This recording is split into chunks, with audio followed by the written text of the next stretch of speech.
Hey everybody, today is March 27th and I hope you will join me as we reflect on our daily readings for the day. The reading I'd like us to focus on of our three from Genesis, Proverbs, and Isaiah is the reading from the book of Genesis. And our story today is focused on Abram.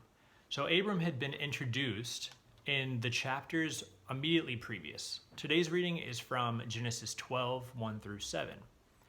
And in chapter 10 and chapter 11, we're introduced to the genealogy going from Noah to Abram and to the different descendants of the children of Noah. So we see that Noah has three sons. He has Shem, Ham, and Japheth. From Ham, the previous chapters tell us, are where the descendants of Egypt and of the Canaanites come from. But today's reading is focused on Abram and his descent from Shem. After the previous chapters tell us that, today's reading talks about Abram and his wife Sarah, or Sarai, and his nephew Lot. And it says that God told Abram to leave your country, your kindred, and your father's house, and go to the land that I'll show you.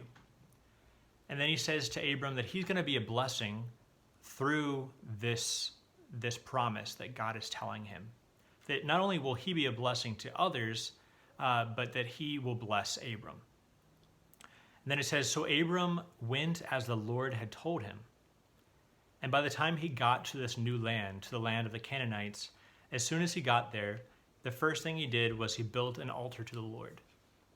And so what does this have to do with us? Why is this reading important for us today? Well, the first thing is Abram is going to be known as Abraham. Sarai is going to be known as Sarah.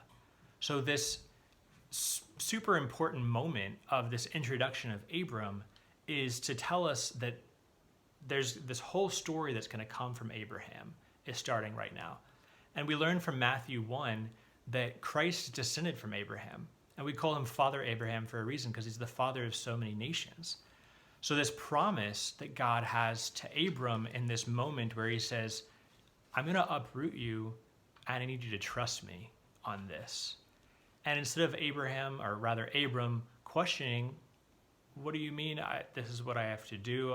Why do I have to leave my father's house and everybody that I know and my country where I'm from to go to this unknown place of these really distant relatives of ours? But instead he follows God's command. So the first thing we see is the lesson of obedience, that sometimes God asks us things, or we sense that God is asking of us something that feels beyond our strength, and it may be beyond our strength, but it's not beyond God's strength. So that's an important point.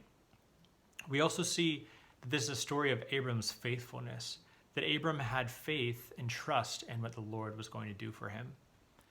And the last thing that we see is that this is a sign of God's faithfulness as well, and of the promises that God gives to us, and that God is going to follow through with that with Abram and his life.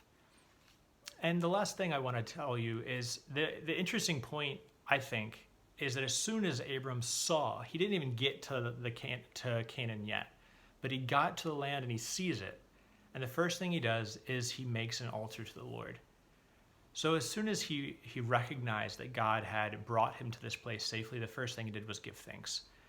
So that's really what we do as Christians. The Eucharist is giving thanks. So we live a life of thankfulness, a life of faithfulness, a life of trust, and of following the words that God is offering to us. So I hope for you that this is a helpful reading and that you have reflected on it with me. And I hope that you'll join me tomorrow when we reflect on the next set of readings that are going to not be Old Testament readings, but instead will be New Testament readings, since we'll be on a Saturday schedule. So I hope to see you tomorrow.